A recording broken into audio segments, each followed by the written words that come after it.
Maneva na sema PENDREAM TV. PENDREAM TV de osia dem yopo. You are once again welcome to PENDREAM TV, the only channel that brings you the best and latest updates in politics. If you are new here, please don't forget to subscribe to the channel. Hit the notification bell for more updates. Like and also share to other members to watch as well. You can equally leave a comment after watching or send us a voice note on our WhatsApp number, which is 0277128777. Thank you. Chief Kojompieni, I'll start off with you. Your party has just had a disastrous election outing in this election. What do you make of what happened to your party, and what do you think the party has to do moving on? You asked me a question, and because I have a problem, personally have a problem with my party, because I have been sort of personally quarreling with quite a lot of them. When I say quarrel, I mean quarreling with a lot of them, things which are going on or things which went on. And unfortunately for the party and government, maybe if I put the government, you speak out, you challenge some things, and become some sort of outcast. But because you don't like the president, you don't like the government, that's what you are behaving that way. But I have been in politics for quite a time.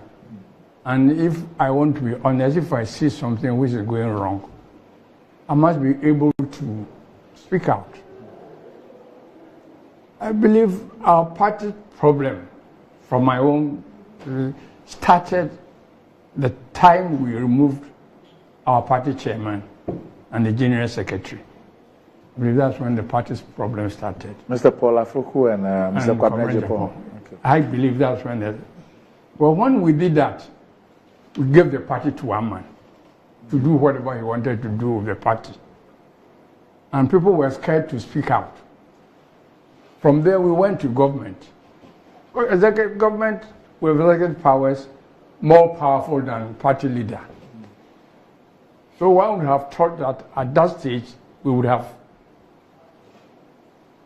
set up to say, let's be careful on what we do. When you go to a stage where almost like the late Kufuors said, we became some sort of gaping sycophants. Knowing things were not going on well, we allowed these things to go on. So some of me, for example, I knew we were not going to be successful in the election. And I told some colleagues, they didn't want to listen to me. And I said, maybe we're not putting our ears to the ground to hear what people are saying. And that people were very, very angry with us. And it was too late to change things. My only surprise is the extent of the defeat. But the failure, I knew it was going to happen. I believe what the party should do now to sit up. Everybody should be brought back into the party. A lot of people were just pushed away from the party because they were supposed not to be favorites of the executive, of the president. And so they decided to stay there, go their own way. It's about time, if the party wants to succeed, to bring everybody back. Whether they went out on a voluntary basis or they were pushed out or other, the party should now listen, bring everybody. There's supposed to be a committee. Yes. I believe in that committee should be, we should take some people from outside the party. People, there were some institutions who may be sympathetic to the party, go outside the party and give it the work to them to do. They will come and tell us exactly what happened. Because if you pick people from inside the party, they may even be scared to come, supposing they realize that if, for example, the president was about 80% the cause of our failure, they may be find it difficult to come and say that this is what happened. But if you take an outsider, he also loves your party. So he looks at, listen to people, do his research and come and tell you, maybe your president takes about 80% of your problems, so that next time you don't do that. I believe that's what we should do. We should take someone from outside the party to do the work for us. We should sit down, bring everybody into the fold. After all, the party has been in existence for a very, very long time. It didn't start with the 1992. Yes. Some of us were in parliament, the same party, some were earlier. And if we don't really sit up and do, I'm scared we may lose the party. And therefore, I believe we should bring everybody together. We should do the work of finding out what happened. Even so many of us have been talking, everybody giving his or her views of what happened. But it would be better to get somebody from outside the party to go out there, listen to people, and come out to tell us these are our findings. Have you had this discussion with President Kufuors after the defeat? Have you discussed this? I have had some discussions with him, and he wants me to come and sit up with him to have a thorough discussion of some of these issues. And I'm sure I'll bring some of these things up to him. He's very much concerned because he's too much of a party person that even during the elections, primaries and whatnot, you go and even after the primaries, maybe you go and tell him something. No. This is party, so we don't have to do. He's always scared of what happened to us in 1979, I think. Yes. 79. The PFP. Yeah, Okay. and he doesn't think this thing should happen again. And therefore, he always followed the party. One of his favorites was upset with him, Alan. Well, I happened to talk to Alan and some of the people around him, and I said, never expect President Kufuors to come out there to say that he's supposed to. He will never do that. He's a president. It was a party which pushed him up to become a president. So how do we expect him to come and on the road to say, the very day he said that would be his parting with the party. So never expect him to. He may not even like the person who's there, but he's bound to go and support his party unless he wants to leave the party. But unfortunately, some of them thought that, he should not speak that way. Maybe he will speak on behalf of or whatever. But it doesn't work that way. It's a party man. Right. Okay. So Nana, let me pick your view on it. Your party has won an unprecedented victory in this Fourth Republic. Yes. What's the advice you have for your party? Oh, well, I think that the advice is NPP. We should see what has happened to NPP. They thought that they were invincible. They got to that point where it's impossible for them to lose an election. And so what Ozymandias, said, look at me. Some time ago I was like you, know. So we should see that it is possible, So how do we maintain a stance so that we don't end up collapsing, like NPP in the short, medium term? I think that people voted us into power. Everybody is saying that they don't know what happened beyond the 150. The results, the extension. Everybody was saying maybe 140, 150. Now we're talking about almost 190. So yes, because it was a cross-board defeat. So something might have gone wrong.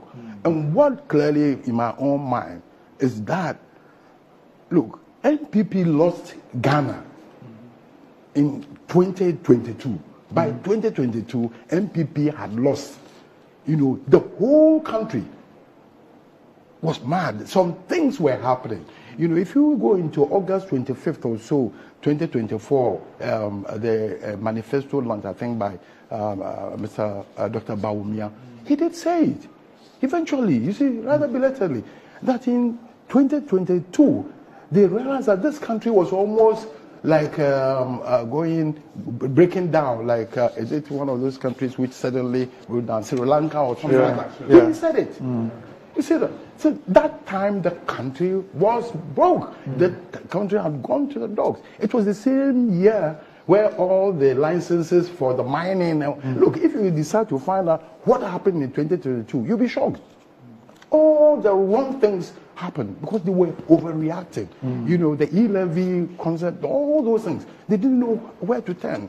But those things had consequences for the people, ordinary man in the street. You get me? And they were piling taxes upon taxes and whatnot, and people were feeling it. DDP. Nationwide. Go back to 2022. Let's do somebody do a work for you. You'll be shocked. So for me, you know, I think eventually my good friend Kennedy Japan said so. He did point out. We didn't understand what he said that. You know, they slammed him for saying that you lost by 2022, and that's true. You see, so for me, I think that people voted us into power. Like you rightly said, we must keep our links with the people. We must listen to them. The day you lose touch with your people, you lose your vote. You must show greater humility for those who will be taking appointments and whatnot. You get me? Those who will come into office, you know, I think that they must learn that they were voted into office. It's not by right that they are there. It's not because Mr. Mahama loves them. You know, he expects that they work hard, but the great thing is that we must keep touch. You know, we must remain in touch with the people at all times. You know, because this is a democratic vote. They vote you in, they vote us out. And I think that we really have, we almost come of age where people can say, I don't care whether you are NDC, you are MPP, if you are not doing the right thing. You know, we have challenges. Who kick you out? You get me? But we need to deal with some of the challenges for which they went out. You know, basic food, agriculture, electricity. Those are the immediate challenges that this government faces. You know, it's a sad commentary that they say we have 5 hours, you know, energy. Fuel supply. I mean, a power. Humility of appointees. Oh, that's what I'm talking about. Humility. If they are the one, look, for me, as a former chief of staff, I know that I can predict, you know, an appointee who is not going to last 6 months or 1 year. His whole style, his presentation, you know, you go to Cape Coast, they appoint you, the first thing is you roll up all your windscreen. You know, you won't last, 3 months. Because they won't want to talk to you. They don't want anything. Oh, Minister, Honorable. Meanwhile, your car is all rolled up. You see, you voted for him today. He doesn't even want to wave at that. So I think that it's a big lesson to the NDC. I hope that we have our own counseling system for dealing with them. And also, are you still active in the party? Oh, as for me, no, if I come to tell you that I'm an NPP man, will you believe me? No. so yes, of course. I mean, I think that it is important. Yes, I would say, but it is important for us to make sure that as we phase out, there's an active succession plan or program. Thank you for your time on the channel. PENDREAM TV now, so far so good. Say open online portal e wo Ghana. Nipa share, nipa follow, nipa comment here. To my best of knowledge, without any biases, PENDREAM TV.